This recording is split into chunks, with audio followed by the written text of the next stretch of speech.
Welcome everybody to SLIS's Professional Development Webinar Series. This is our penultimate installment for this academic year. A few housekeeping notes before we get started.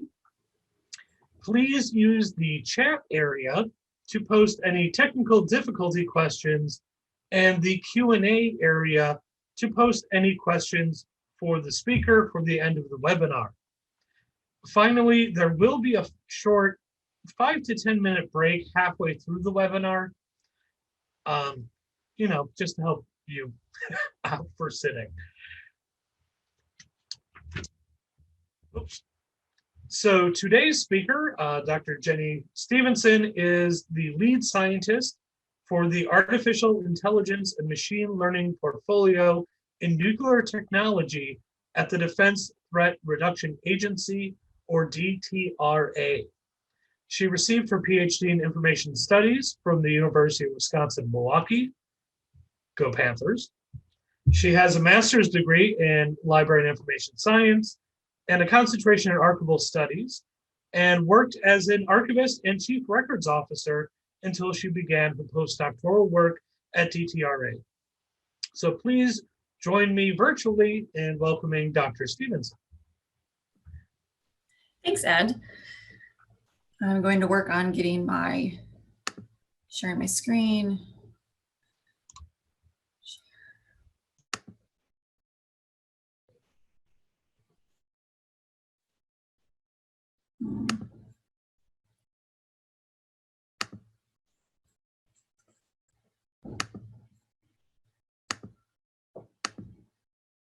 There we go. Sorry, folks. I don't get a chance. I was telling Ed and Lynn before we started, I don't get a chance to use Zoom ever for work. So this is a little bit of a new experience for me, which is a little funny considering that I manage AI portfolios. Here we go. Is that showing up for everybody okay? Looks good. Fantastic. So again, just to reiterate, what I'm going to talk us through today is getting started in AI and machine learning. A lot of this work, I'm not going to be going through any demonstrations today of any AI or ML tools. What I've found in managing these two portfolios that I manage is that the majority of the work actually comes in the management of people and the management of the information, how it's flowing through your pipelines, how you're connecting different pieces of that whole puzzle to tell your data's story. So that being said, this is my own experience. I'm deriving a lot of the talk today, obviously out of my firsthand experience. And so there's variances, right, in different AI ML programs. And that being said, we can get into it. The agenda for today, I'm going to talk us through this project background, right? Ed said an awful lot of words that I know were quite foreign to me when I started at DTRA. And what exactly DTRA is. So I'll talk us through that to give you a better kind of way that I approach AI/ML in my work and in the programs that are not necessarily AI to begin in nature, right? Then I'll go through the roadmap discussion, how I actually was able to develop the AI roadmaps, at least for one of the projects, and then going into subject matter expertise. Any AI project has to have SMEs involved, both from the data scientist side and also, especially in my case, you'll see in a second, I deal with science and technical information. And as you get outputs, how do your SMEs work together? And then again, delivering collaborations between those entities is a huge chunk of the work, at least in my case. Like Ed said, built in a break so that we can all kind of move around, get something else to drink. Then I'll move into the final part of tools that I use in these programs, how they've been integrated. And then again, what I put in quotes, the selling of AI. Selling AI to your bosses and your boss's boss. A lot of the really cool stuff that we think that happens with AI really happens in the last 5% of your projects. So you really have to be careful in ways that you craft the space as you make these tiny surges forward to continue to make sure that you get funding for these kinds of programs. Then I'll talk through two different kinds of challenges, different areas, both within not so much the content, which again, you'll see in a second, but just different challenges that have come up, at least in my day-to-day. And again, hopefully this will all be helpful to everyone in this webinar today of how you can build out any kind of AI program. So where do I work? So the Defense Threat Reduction Agency is really what's left over from the Manhattan Project. So I work within a division called Nuclear Technology. There's 5 different divisions within that department. And yeah, we're really just what's left of the Manhattan Project. DOE has, Department of Energy has a portion of the information, but their work with nuclear information at this point more or less deals with the development of different types of nuclear weapons. We're in DITRA in nuclear technology deal with anything from the survivability of nuclear detonation to the detection of a nuke, to what are some of the other division names? Sorry, I'm lacking. Oh, the effects, right? Just the effects on the environment, the effects on people. DITRA as a whole deals with the combat of countering weapons of mass destruction. So when I first interviewed at DITRA, I was interviewing for a postdoc position. And when I came to my interview, I wasn't quite sure why I was there. I told them up front, I kind of had to Google what CWMD meant. I kind of forgot what that acronym stood for. And they said, yeah, that's fine. We don't need you to have a background in physics. We need you to help us with the information because we have a huge information problem. And they do. So these at the bottom, these are just kind of the different iterations that the Manhattan Project up till today has gone through over the years. So what's the content that I am tasked with to make sense out of with AI? That comes from the DITRAC collection. DITRAC is the Defense Threat Reduction Information and Analysis Center. There's a number of IACs that the DoD developed. What IACs, the purpose that they serve is really a specialized research library for secret material, where you have both librarians and scientists essentially working, in the same cubicles to expedite information as departments need it to complete their mission spaces. DITRAC, its main purpose is to house the entirety of our countries, of the United States, nuclear technical information spread. So we have a little over 60 million pages of documents, and below I have some photographs of what the center looks like. I mean, it's a proper archive, is really what it is. A little over 2 million photographs, still photographs, a little less than 20,000 canisters of film, but we don't necessarily know how many reels of film that we have. Those numbers are pretty large. Anytime a nuclear detonation was done, there were a few different types of film that were created. And if you have kind of questions about that, can talk about that at the end. Which I think was the plan, right? To just do questions at the end, Ed? I don't know how you normally like to do your webinars.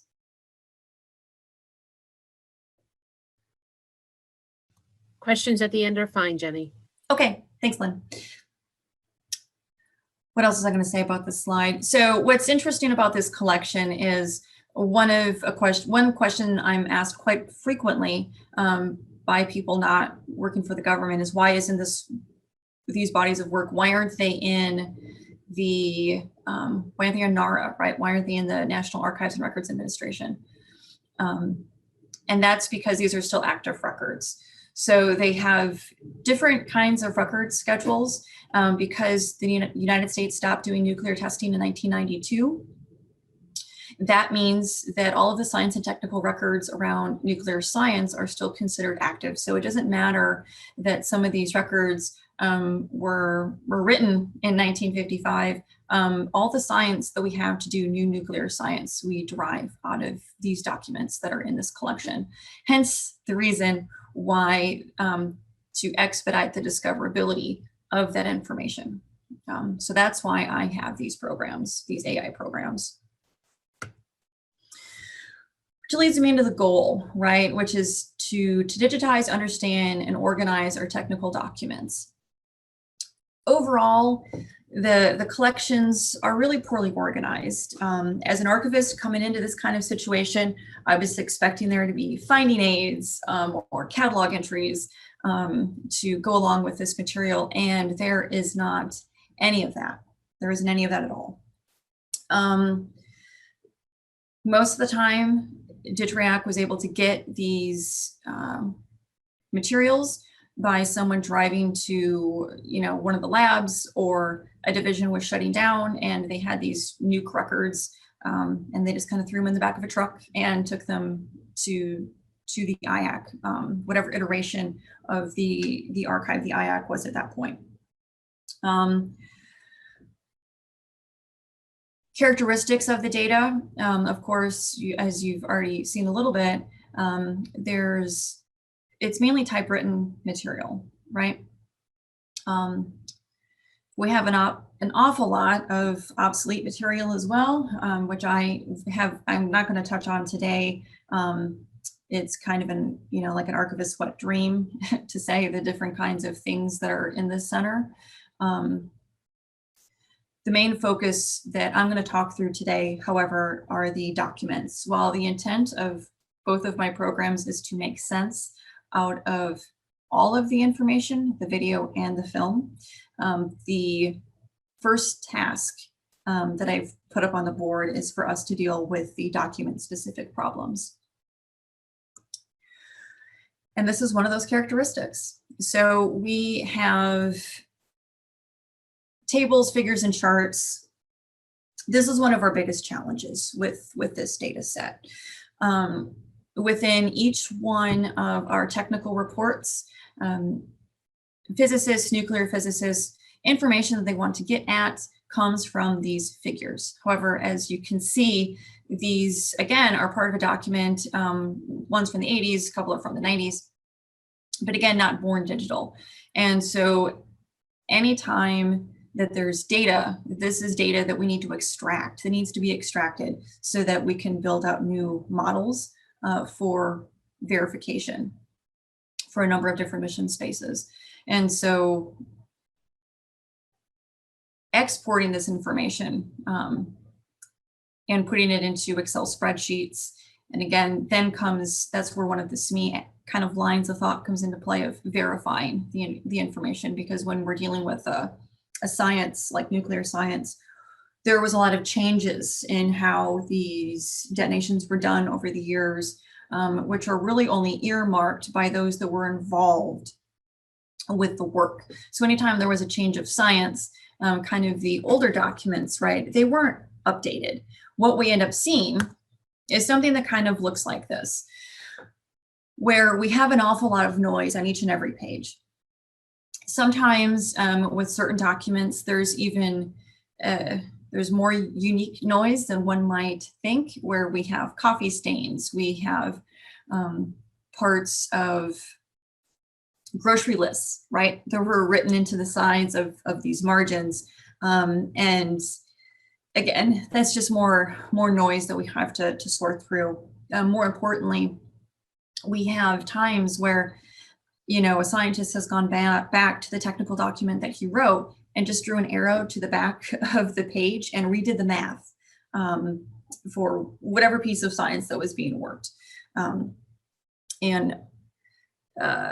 These examples that I have here are kind of A little bit on the cleaner side.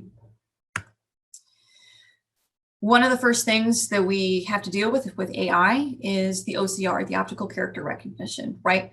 Because you can't just take, when these documents are being scanned, you can't just put them into a machine learning model, right? Because they're just images. So the first thing is we need to be able to tell our algorithms that there is something there. So what actually is there? And OCR, it was not made with analog documents in mind. So when you have things that are you're easily able to ascertain with the human eye, like documentation, that one did pretty well, but there's just different kinds of errors that we see.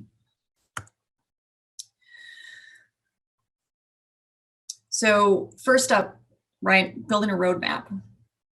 Why do we need? Why do you need to do an AI program? Because just because you have an information problem doesn't mean that your problem can be solved with AI. So how do you do that? Understand the need of what you're trying to get across. So in this case, for the Advanced Search and Discovery program, the need is to expedite and increase the discoverability of information.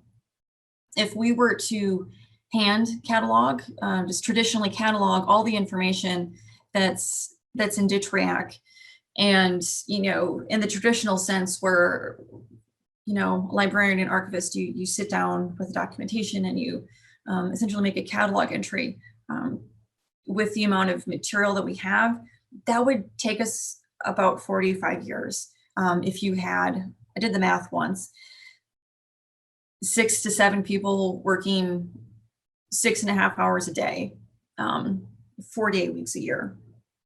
That's what we're looking at. So we can do that.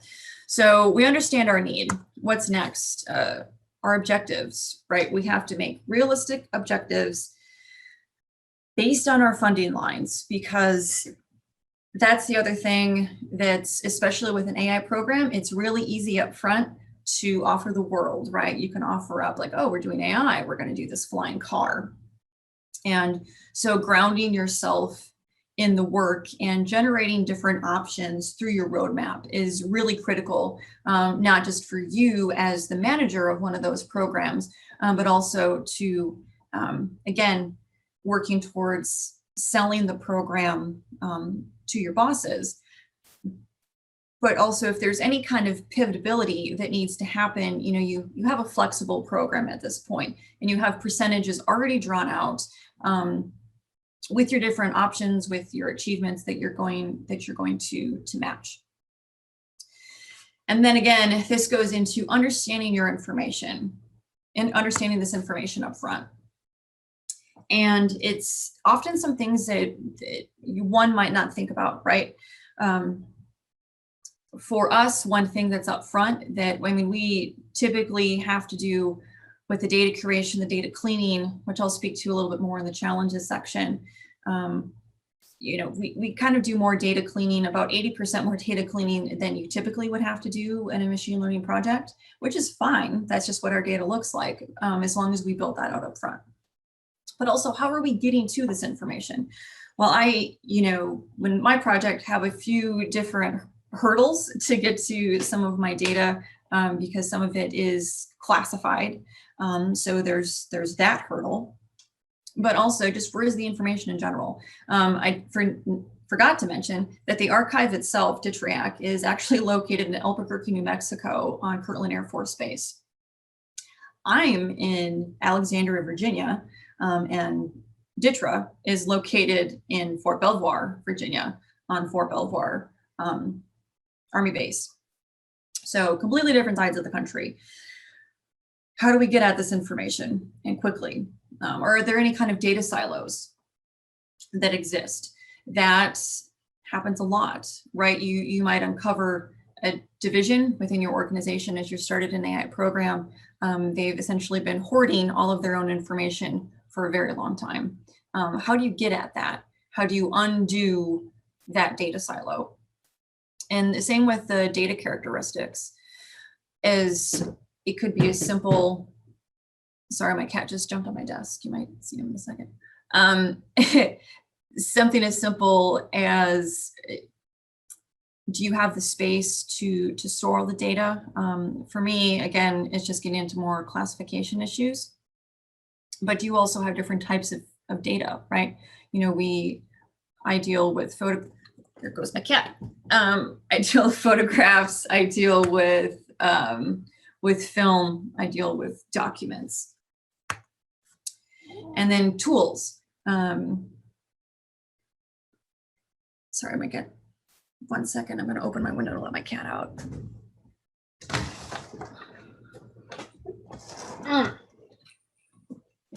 Okay, so tools, rough ideas.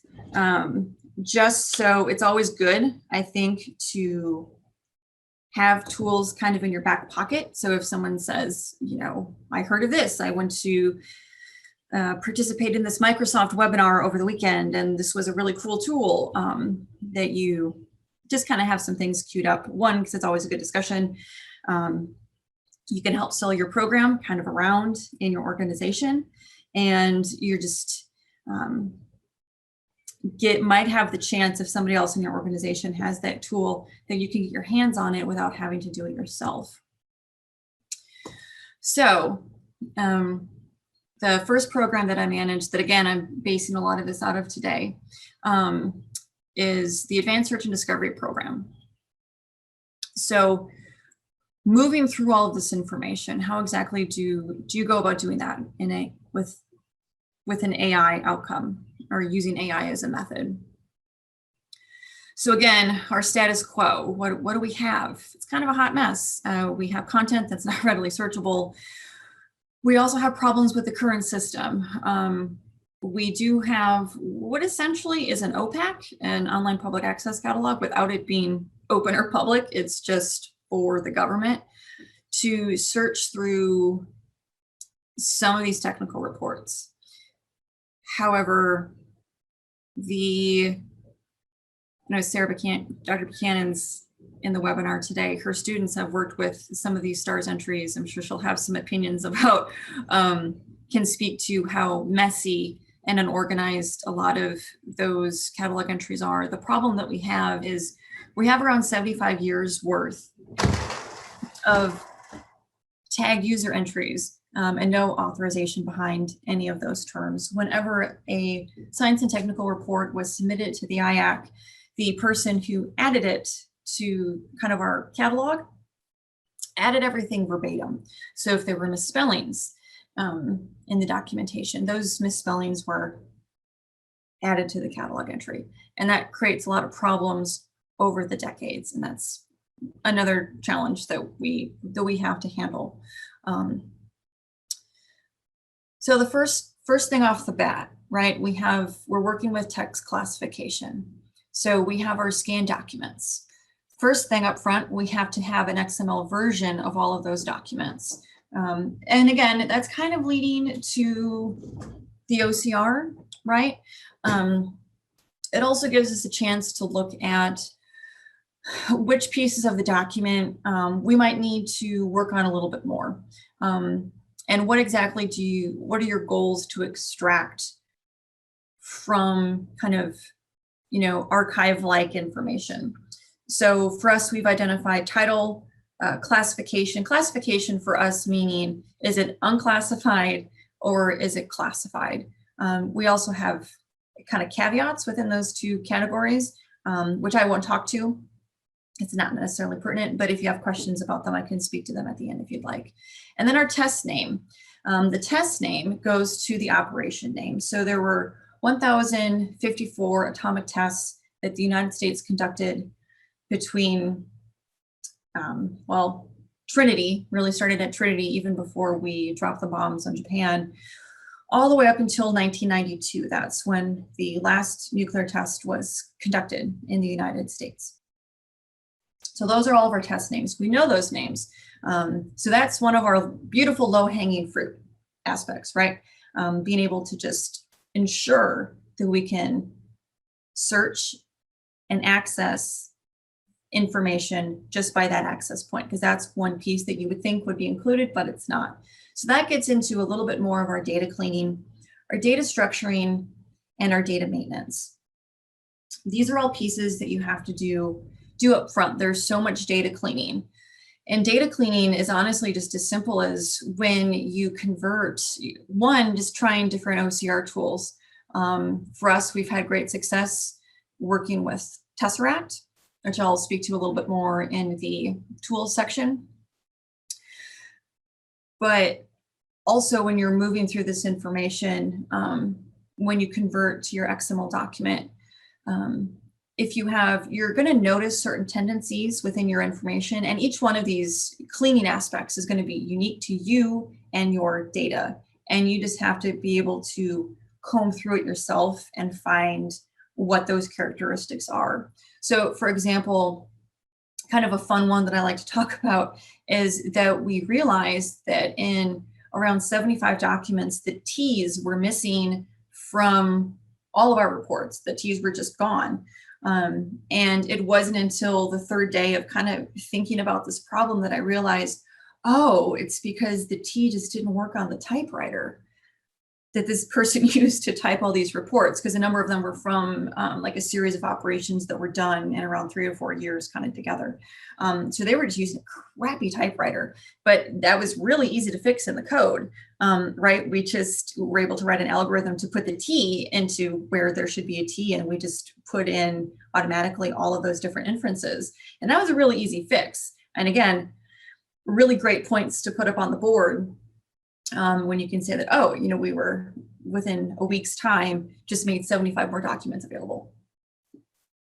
And that gets into, right, the discovery of patterns. What are the connections within your documents? And again, it's really, there's nothing fancy about it. It's just hard work, having a team and you working through and binning the different complexities of what your data looks like. Then deployment. That's a little bit more of the fun part, right? You've done all the hard work of the curation, building out your model training development, building out your data movement, having all the different data values unveiled for the first time. And again, that's kind of like your cool show off the product that you're starting to generate. This gets into more of the management, right? Just continuously thinking about operations being maintained. And when you're doing an AI project, it's not, even if you're doing something small, it's not just a one and done kind of fix, right? You don't just do up your AI, put it in a box and let it sit. That's not how it works. It's an iterative process. So you have to continuously be thinking about how the operations might change in 6 months, a year and a half, 3 years. And again, with the output for us, it's thinking of the management of providing the source to the community, which is a very big deal.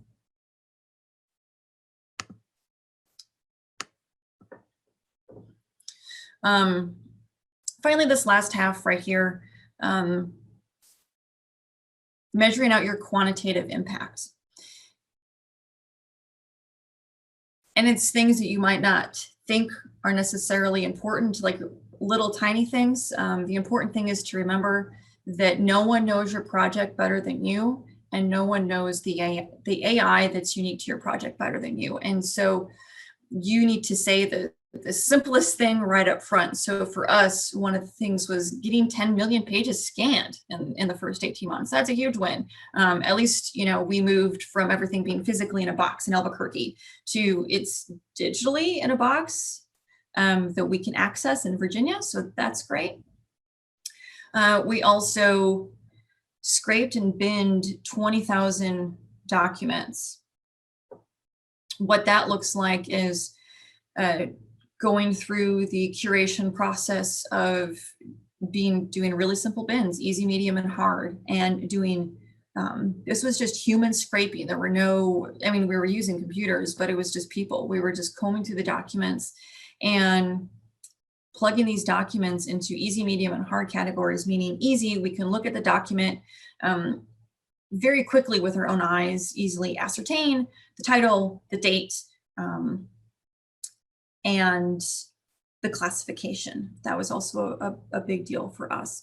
Medium being maybe the title was on the second or third page, so you had to do a little bit more work. And again, thinking through an AI, that's just writing out a code that says you need to go to, don't just execute a title search through one page, go through, 1 to 4 pages. The first 4 pages of the XML, right?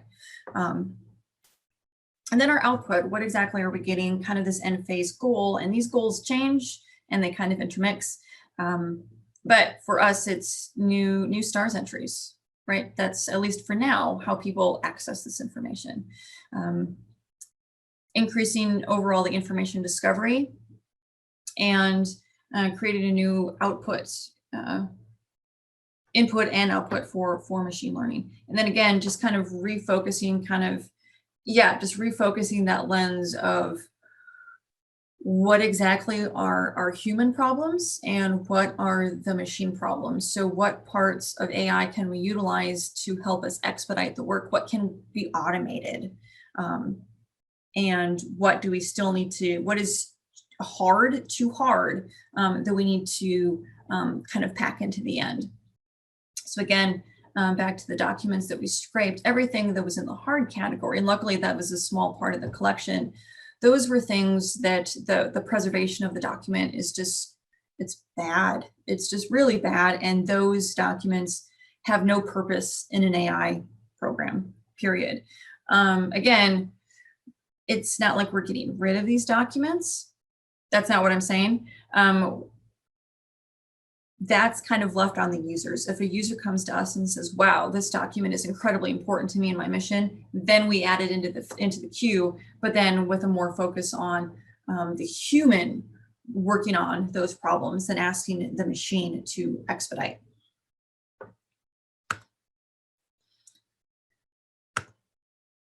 So roadmap overviews.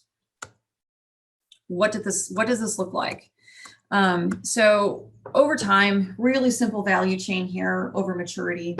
It's the inclusion, the development, training, management, deployment of all of these different aspects over time.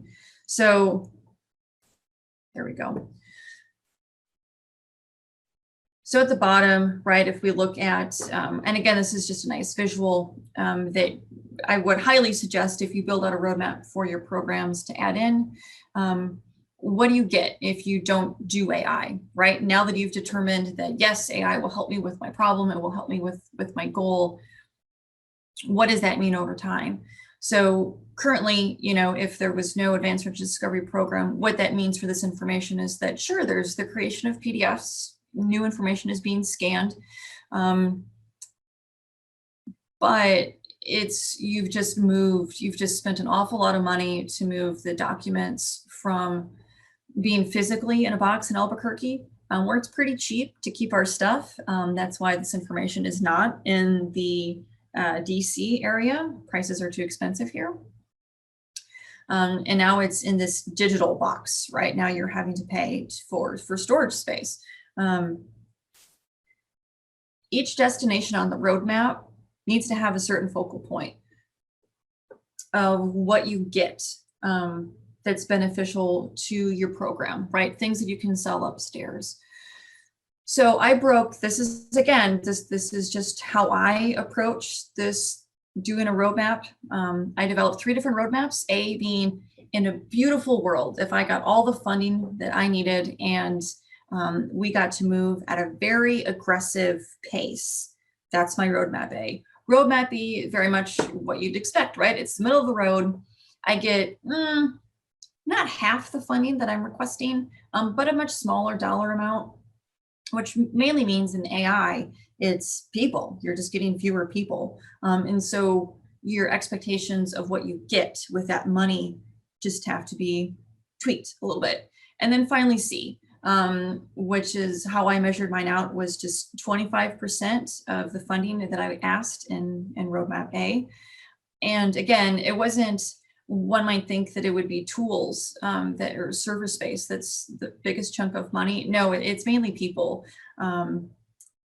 which I'll speak to what kinds of people, kind of work.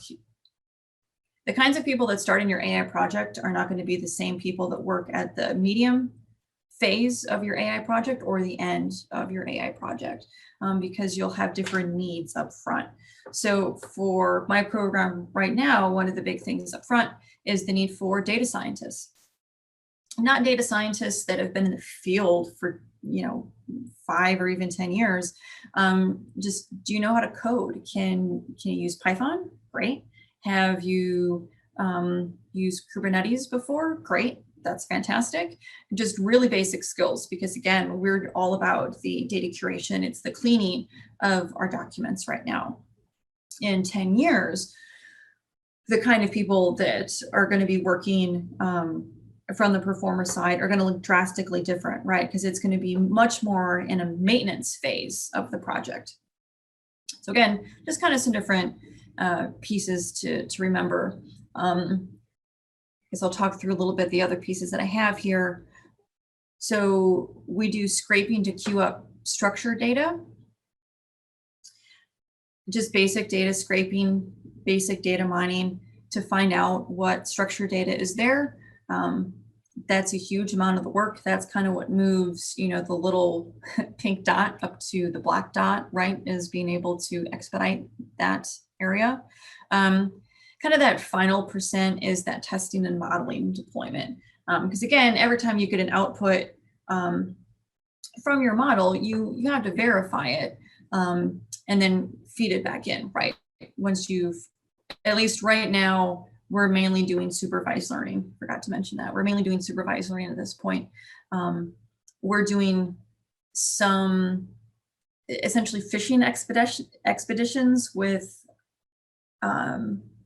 unsupervised learning, but right now, because our data is so messy and we're in the first year of the program of really doing the work, that's just kind of what we need up front.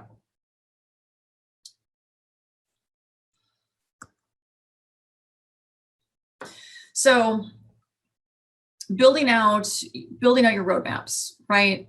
So roadmap A being 100% of your requested funding and building that out into exact phases of what you get. And being specific in what you get, because every time that you list a capability, that capability costs money. And depending on what your leadership views is important, you need to be able to speak to it. And so also breaking down capabilities in an AI project also helps take a little bit of the magic away from AI. So you won't, at least in my experience, you start to kind of water down over time that you're going to be done in 3 years, right? We're going to be able to find everything. We'll just put OCR on the documents and we'll put them in a folder and that's going to be it. That's not exactly how that works. And so by building out your capabilities in this way and having the capability point to a dollar amount, it kind of becomes more tangible, becomes a little bit more real, right? So I have here machine learning environment, XML parsing, optimization. That's kind of, again, the OCR. I didn't use the term OCR for an awfully long time at my workspace because I try to use optimization more often than not. Just to kind of make sure that people just didn't think that you could OCR and then be done. See, in phase 2 and phase 3, again, some things that you would probably expect, data cleaning, codex development, result analysis, and then again at the tail end, right, what's up front that I mentioned I wasn't going to do for a while is photo and film. But again, I didn't get this level of funding at the roadmap A that I had asked for, which I didn't think I was going to get. I guess that's my other suggestion for anyone who's thinking about that wants to do an AI program. Your roadmap A, highball it. Because you want to make that roadmap B seem really good, which again, kind of common sense, but it's really important to because money really does talk. So what do you get at the end, right? And again, unique to your own program, But for us, this high discoverability of documents, right? Because we're putting all this money up front, medium discoverability of photographs, and probably a medium to low discoverability of film. We also get verified ML training models. That's a big deal. You can often share your training models as well with those that are in kind of like your same community space as well, which I'll speak to in a little bit. I'm not going to talk through a roadmap B and C because I think it's a little obvious.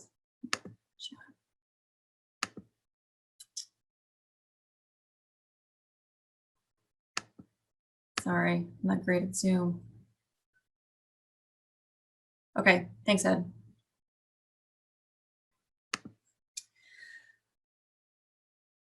Building out timelines and phase production.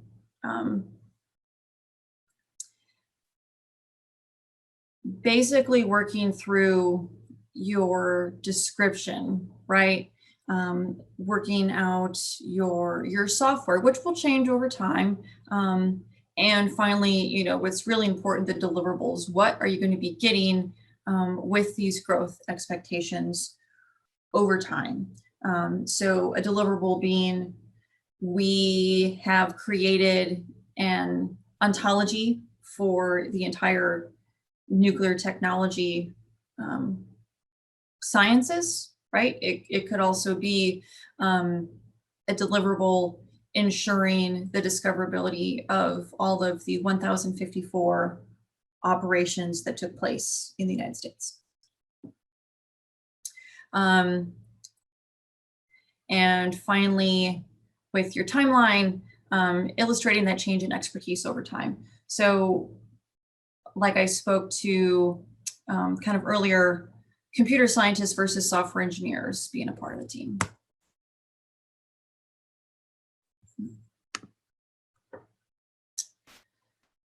Getting to risks. So I was just kind of doing the math in my head. I just have a few more things to get through before we get to the break, if everyone's okay waiting a couple more minutes.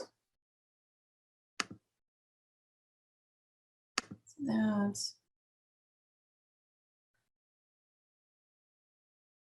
Sorry, I accidentally looked at the questions. Again, I'm not used to Zoom. This is so interactive compared to what I normally get to use. So just a few more minutes and then we'll get to the break, I swear. So building out your risks, and this is pretty easy to speak to, phase 3 for roadmap A. Phase 3 ends with an 80% high operability. Again, speaking to your phases, speaking to your capability. Roadmap B, you have a high operability in documents, but not so much for photographs and pretty low for film. And then finally, your last roadmap, right? Your roadmap that you don't want your leadership to pick. It's just essentially it reads, it's okay. It's better than not doing anything at all, but it's essentially nothing. And it's important to point out with roadmap C, you're most likely paying the same amount of money that you would for roadmap A, only for a longer amount of time, right?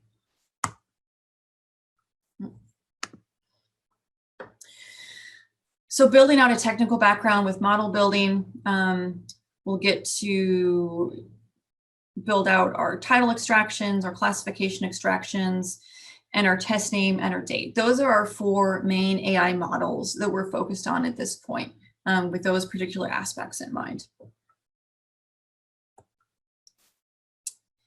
Subject matter integration. This would probably be, because I'm just a few slides before I put the break slide, a good time to take a little bit of a break because there was less information in the second half, if that's okay, Lynn and Ed. That's perfectly fine. So Cool. yeah, let's go ahead and take, I'm actually going to call it a 5-minute break because that'll kind of steer us back. So until about 4:51-ish Central Time.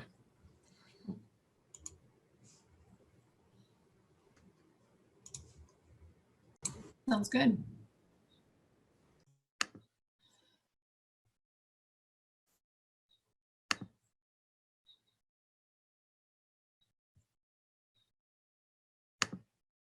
Okay, can you guys see my slides?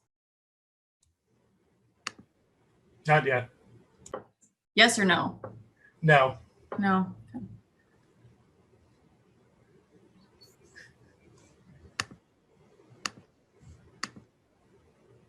There we go. Gee willikers. Now I can Oh, see. fantastic. So this second half is going to go a little bit quicker than the first half. I'm going to try to get through the rest of the content that I have here. So subject matter integration, like I mentioned before, it's really key to, one, when you're understanding your data, the different kind of people that you're going to have involved, right? So we have data scientists that are doing, this extraction, the extraction, the discovery, kind of the organization of the content. But at some point, we've noticed so far that our data scientists can work with no input from subject matter expertise as far as the physics, the actual science going on, for about a year before they get a little stuck and need to have that other integration process worked into the workflows. Which gets me to, right, breaking out with the data scientists, how you're making sense of your data, right? So one of the things that we're focusing on is this ontology creation, the extraction, and then overall maintenance. But at each point, other than like this first go around with the OCR, human SMEs for us are involved at every single step.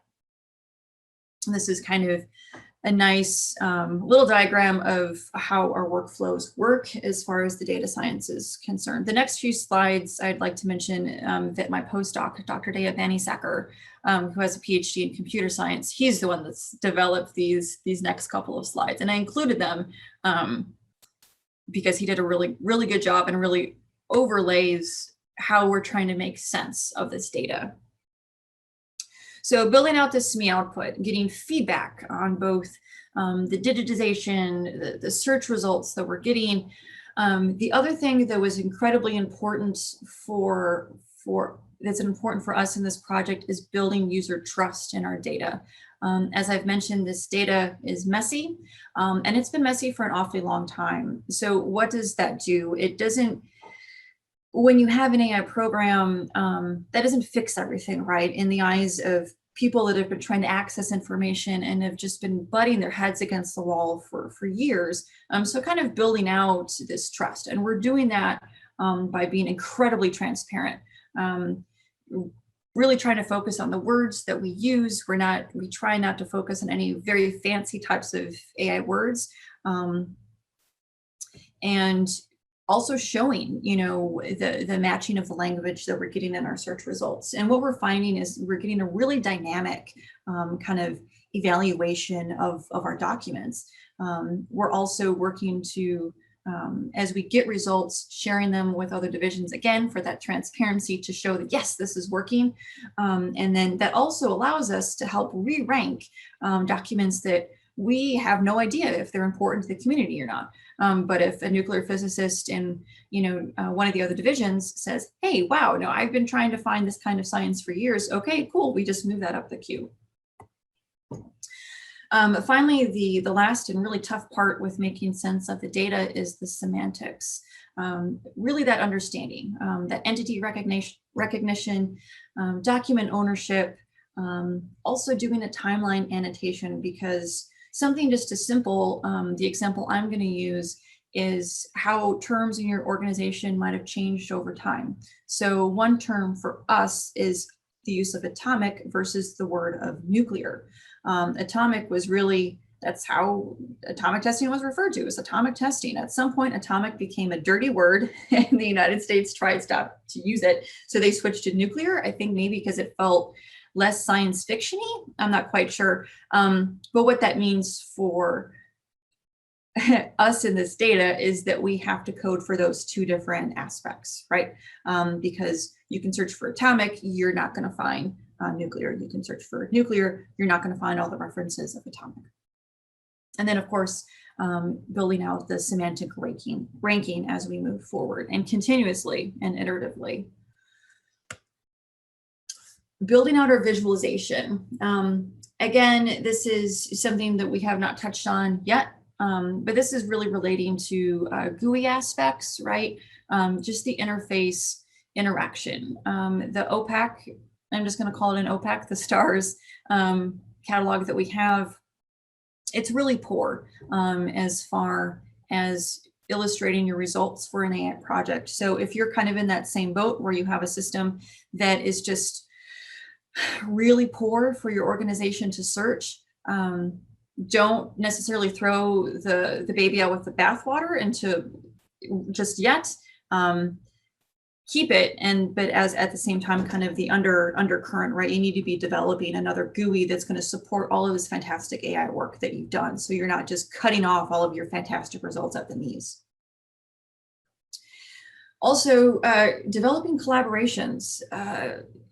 So data's really, it's a slippery slope, right? It's both kind of it's the savior and the devil all at the same time. Big data means, the potential for solutions to big problems, but also know that you don't have to do all the work yourself. We're finding really great success in data sharing and doing common challenges.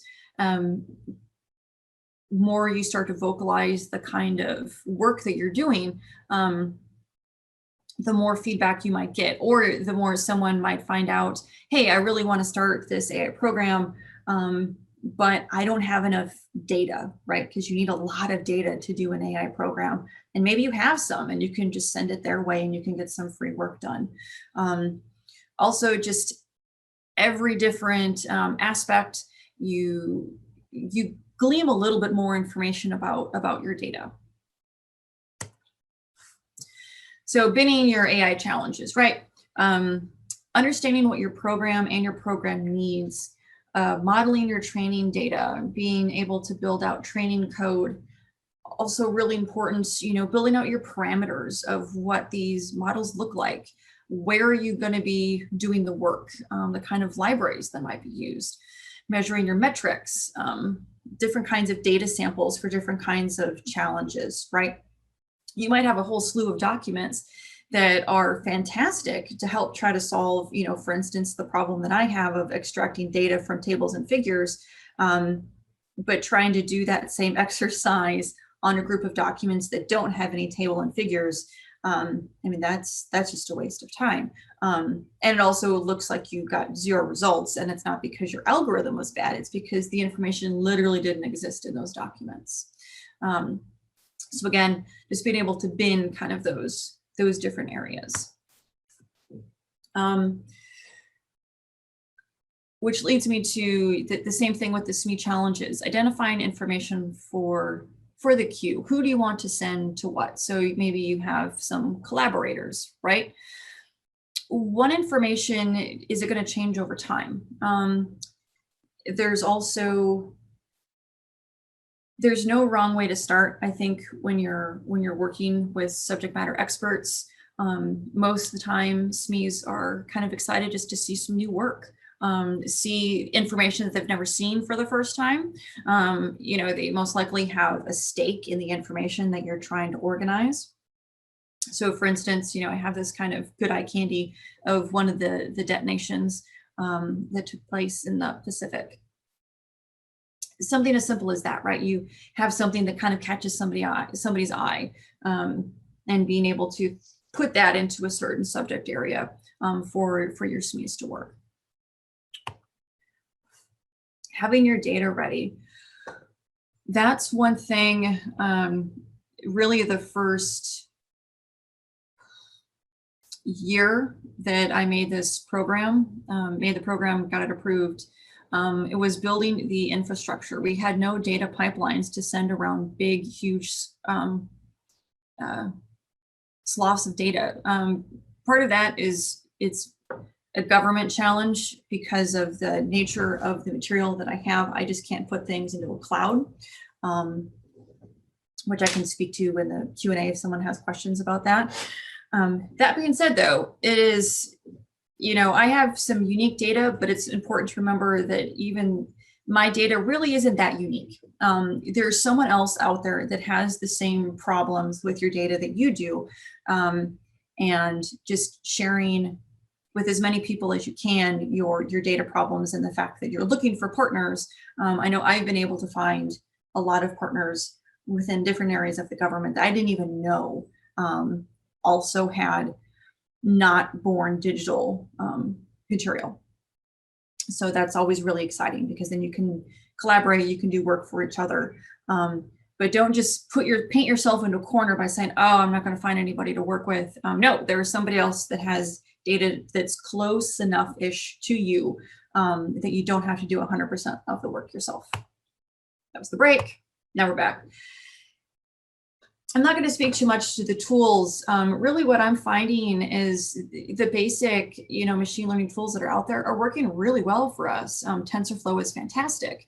And why I say that is because I don't get caught up in just picking the types of software that you're going to want to use. There's also, TensorFlow is free. When you can go to GitHub, there's all kinds of really free tools, particularly from universities that have built small scripting tools that are great, and they're just free. They're on GitHub. What we're also finding is by contacting, some universities, saying and asking questions about the algorithms that they built, saying, hey, this works really well for us.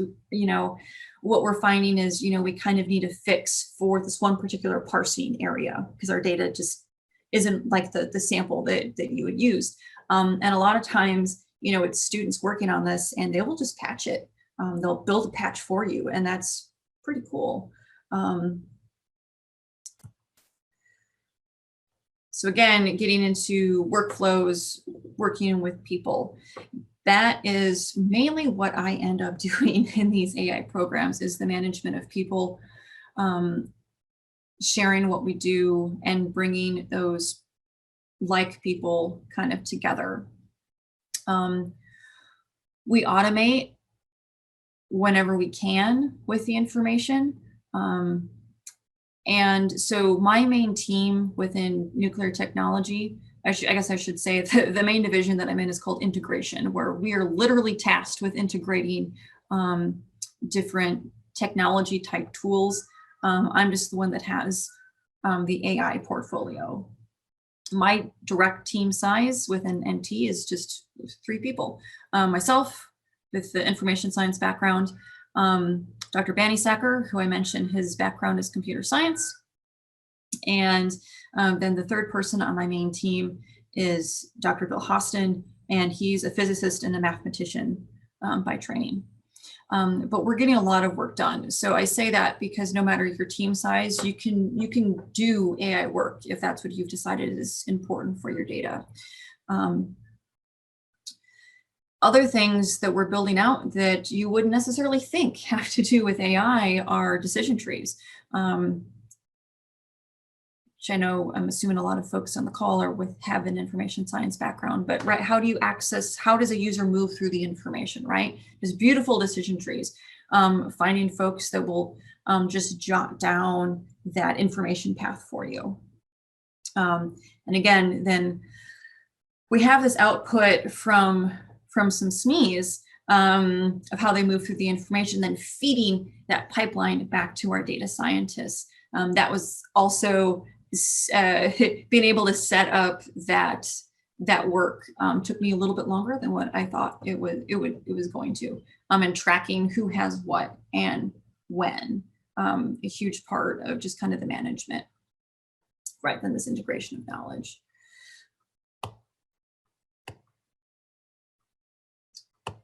And making sure you actually update all of your tests and the feedback from users to share with your folks upstairs.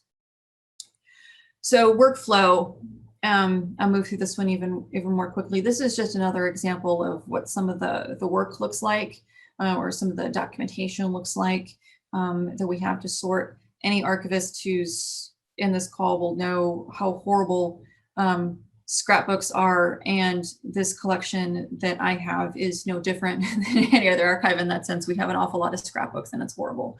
But again, back to AI, doing that data preparation, that modeling, And remembering that each challenge has multiple workflows. So we've built out challenges for handwriting, challenges for extraction of data from tables, figures, graphs, also one for equations. That's just important with the documents that we have.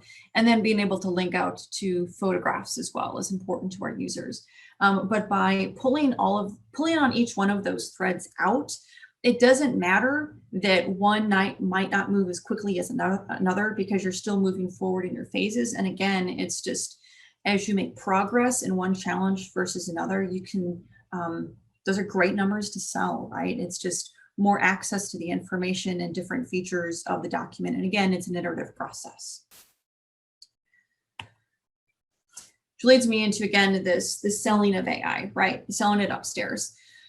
Every time that you go through an iteration process, measuring that low-hanging fruit and sharing your little wins. So even no matter how small a little win is for you, no one, again, knows your AI and no one knows your collection better than you do. It's up to you to continue to sell that stuff. So for instance, my team and I, we've been working with another division doing a really simple data mining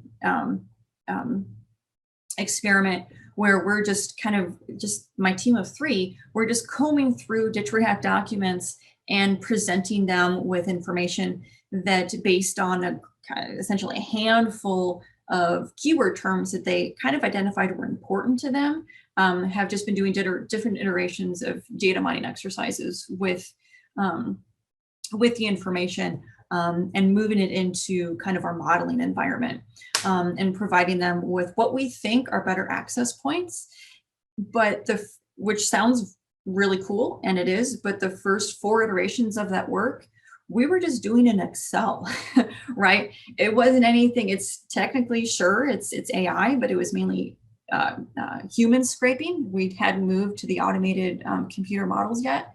And the group was so excited by that work that we honestly could have just stopped it right there and not even continued to move the work forward any more than that. And that's, again, they don't know what we were doing on the back end, right? They were just so excited to have more information that they now had access to that they hadn't before. Which leads me to just showing the evidence, right, as you move over time. And so I have the categories here, your roadmap, your funding percentage, available funding, full-time employees, FTEs, your computer resources, how much money, your timeline over the years, and then your goals and results. And there's no really wrong way to do this. I think the only wrong way to do it is to not do it at all. Again, just showing your work over time, tying in your budget with the product. So what do you get? So I have some examples of some deliverables that I had put together here for phase 1. Scanning the documents, increasing the team for data scraping, cataloging of documents, generation of new entries in our catalog, right? And running prototypes of these things. We've done all of them, but make sure to you end up feeling maybe like you repeat yourself a lot because the work is just so, it's right there in front of you every day, but it's not right in front of everybody else. So start to wrap up here, challenges. This is a lot of information and I'm not going to read through all of these. I kind of put this up here because these are really all of our challenges. And for each one of these challenges, you really have 3 different threads that you can pull from, pull on the different layers of complexity. And, being able to cut through these and just make your way gradually through each one. I think that's what's important. It's not just AI isn't a program. It's not the kind of project where it's a one and done. You're making progress over time through phases, through each one of your challenges, whatever they are to you and your institution. Yeah, let's move through some of these different categories. So to kind of finish up here, AI is really, it's picking your own adventure. What do you want to get from using AI with the materials that you have? For us, right, with natural language processing, we've identified that as one of our main goals. Because what do we get? We get better user tags, which result in a lot of little wins for us. Being able to access this information more quickly and in real time is key. The infrastructure, making it your own space. There's no wrong way to make your space. The space that ASD lives is the other program that I manage called the Nuclear Artificial Intelligence Machine Learning Environment, which, you know, that's an awful lot of words. What that is, it's just a container. It's just a container that we have readily available, all of our tools. And we have our own little server space, little being, you know, there's not that much information there right now. And we typically run our models at night when the machines are faster. That's it.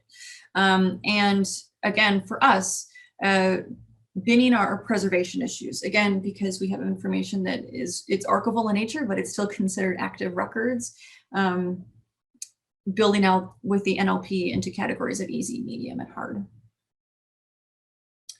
Kind of some more challenges here. The end goal is really, what are you trying to do, right? Most likely, the goal of your AI program is to make inaccessible information accessible and for it to be a force multiplier, right? You aren't saying that by doing AI, for those of you, right, that are in an archive space, you're not wanting to close your archive, you're wanting to expedite the work and put emphasis on work in different spaces. For us, it was emphasizing the throughput of discovery. That was our main push to move this work forward. And that's still one of our main challenges and will always be. The longevity. AI programs aren't static. They're always going to be iterative. There's going to be phase development. And there's going to be integration of new. You might be part of an organization where at some point, you know, if you're at a university, your university is going to have, at some point, this is just the direction that we're moving, some kind of take on AI. And so, for example, for me, I have AI strategies that I'm borrowing from the Department of Defense as a whole, in different mission spaces. Have within the DoD, we have guidance that I can just point to, so I don't have to make up my own. I can borrow, right, what's already there, because there's no need to reinvent the wheel. And always look for sources outside. So if you're at an organization where no one's really doing AI, there's going to be someone out there that's doing something that, even if their collection is completely different, they'll have at least resources that they can point you to. So you don't have to do all that legwork of trying to find how to start the work. And I put the example, I steal stuff and ideas from NASA all the time because their big data program is fantastic. And a lot of how I've modeled ASD is really similar to how they've modeled one of their big data projects as well. So final slide here. Artificial intelligence is hard with non-born digital documents, but it's not impossible. It's just picking your battles and knowing your information well enough of what you want to achieve out of that space, which relates to mission spaces, right? Being able to advocate for the discovery of that information and by latching onto larger mission spaces, right? DITRA didn't develop this mission space writ large that said, oh, we need to access our information better. No, I latched onto the United States document, the Nuclear Posture Review, which states that the United States will do new nuclear testing without the return of do new nuclear science without the return of nuclear testing. Oh, that was a mouthful. Well, what does that mean for me in my mission space? It means that all of these documents that we already have, right, that are in the IAC, that are in the archive, we need to harness that. And as soon as I made that connection together, it's like, oh yeah, no, of course we need to put money behind an information science type program. And finding partners, because the work doesn't always have to come from you and your organization, however isolating it can feel, like trying to build out your AI program is. There are partners that are out there that can help you with some aspect of your AI. And that's it for me. I'll stop talking. Well, thank you very much. There are several questions already posted. If anybody has any additional, feel free to post in the Q&A area. But to start off with, one question was, will the information ever be declassified? Yes, great question. No, because it is nuclear. So part of the caveats that I spoke to earlier, I mean, all the information you saw today is unclassified, which is part of my work. The other part of the digital rat collection is classified with the caveat of critical nuclear weapons design information. That information is a part of a record schedule. Anything that is nuclear in nature will never be declassified because it is nuclear, and we need to keep that information within the United States and our NATO partners. Next question. Do you use, oh, I always mispronounce this. Is it Gantt charts? Gantt charts. Nat? Yep.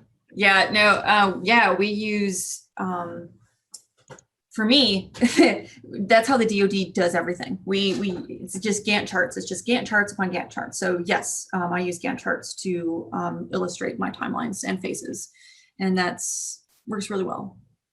Just as a follow-up, what program do you tend to use to create them?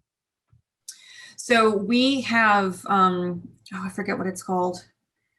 I'd have to look at my work computer. But I can get that information to you because we have like a specific Gantt chart kind of software.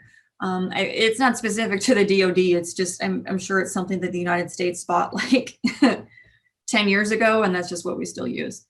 So it's not like a Microsoft Office product. Like you're not using Excel. No, we did for a long time. Anyway, it's a bit of both. There's some people that still use Excel, but we do have like a better software that we use. It's a little bit nicer than just trying to build it out of Excel. Okay. One of the comments was, yes, looking at the STARS entries challenged us to see them as records and also considering their optimal future presentation. That is, you prepared us to look at, okay, I'm going to have you read this. Yeah, I'll read through it. There are acronyms here that I don't want to mispronounce. Yeah, so to give a little bit more background for the rest of the attendees, Dr. Sarah Buchanan, who's a part of the webinar today, I had provided her and her students with a huge chunk of our STARS entries, the unclassified STARS entries, and asked them to look at, to get a better assessment of what we were looking at, because it's, again, there's never been any kind of authoritative processes built into the addition of new information into the system, nor have there been any surveys of how these metadata fields served our users. So one of the fields I had asked Dr. Buchanan to look at was PHEN, which is short for phenomenology.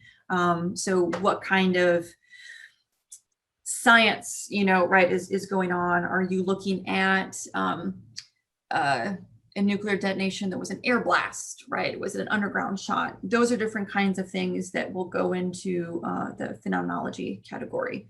And then she also adds, and of course, the descriptive field. The description field for STARS is really like the subject field. It really hasn't been added as such. So now I'm going to finish reading the Dr. Buchanan's comment that she had here. But students like plotting the event locations, publication lengths, and even some topic frequencies. Oh, I'm just writing it to you.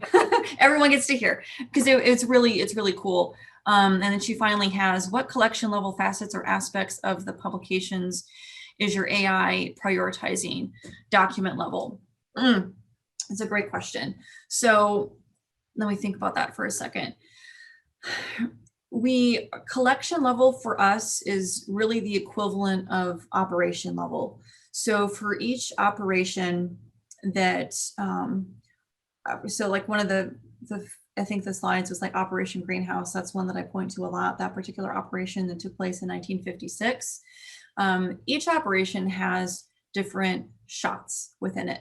So the first time in the United States nuclear history, right after following World War II, that the United States was like, hey, we have these nukes, we should do some more testing, was called Operation Crossroads. And those were the tests that were conducted in the Bikini Atoll in the Pacific.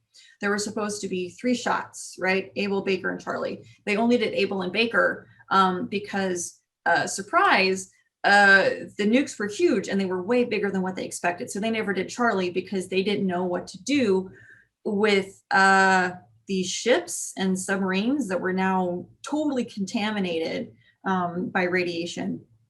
They're like, oh, we're not going to do that to the third ship. So that's a long way to say collection level to us is the operation names. And that's how really it's, so I guess in that sense it is collection level, but it's slightly different from what it might look like at other kinds of, archive type facilities, is that if there's a breakdown by the operation, then a breakdown by shot. There's also sometimes a breakdown within the operation of, there was this time in the United States atomic history where we switched from doing above ground shots to underground detonations, because after we did so many, the United States figured out like, oh, we should quit putting these up into the atmosphere because nukes are bad. So they started shooting them underground. So there's also kind of this overlap time that I have in the collection to deal with some shots. So we're both done above and below ground. So that's kind of another deviation from the collection level. Thank you. Do you have any experience using packages to tidy your data? What do you, can I ask for a file? What do you mean exactly by tidying, like just tidying the data, by curating the data a little bit more? We'll just jump to the next one while the Okay. comes in. Okay. Well, this is just in general. What kind of skills are needed for this work? Python, Tableau, et cetera, et cetera. Yep, all those. So everyone on the team, myself included, has some a little bit of experience working with those tools. Certainly at this point, all of our performers who are doing the work, that's what they do. They're mainly computer scientists, newer to the field, because again, we don't need like data engineers at this point. We're not in that point of our phase development. So yeah, just all those basic data science skills. The follow-up. Like in RStudio, you said you don't really use Excel, so maybe this isn't applicable or applicable, depending on your pronunciation. Oh, yes. Okay, thank you. Yes. So we do use packages to tidy up our data. Yep. Yeah, we do. So for each kind of challenge that we have things essentially parsed into different containers at this point. One, because it's just a little easier for us and the team to task who's going to work on kind of what section for the week. But that will definitely change as we keep adding more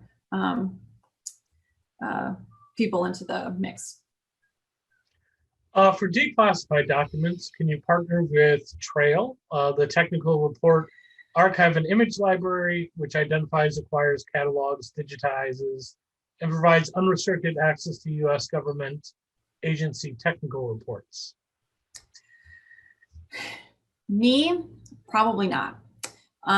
Because again, so a little bit more background, there's the building that I'm in, right next door, there's DTIC, the Defense Technical Information Library, I think that's the name. And like their bread and butter, like their main focus is really providing unclassified access. So all the technical documents are always unclassified, right? No matter the subject area.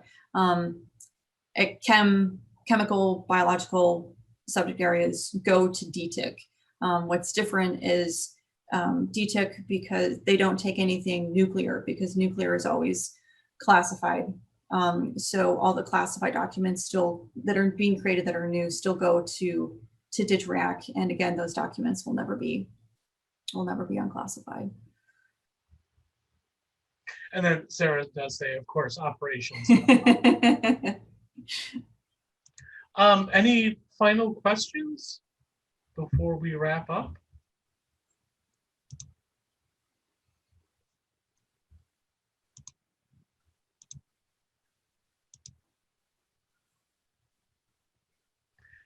Okay. Well, again, how about a virtual round of applause for Dr. Stevenson, even though, you know, she can't see it, but I'm sure we are all clapping at home. Thank you all for joining the webinar. A link to the video recording of this webinar will be emailed directly to you.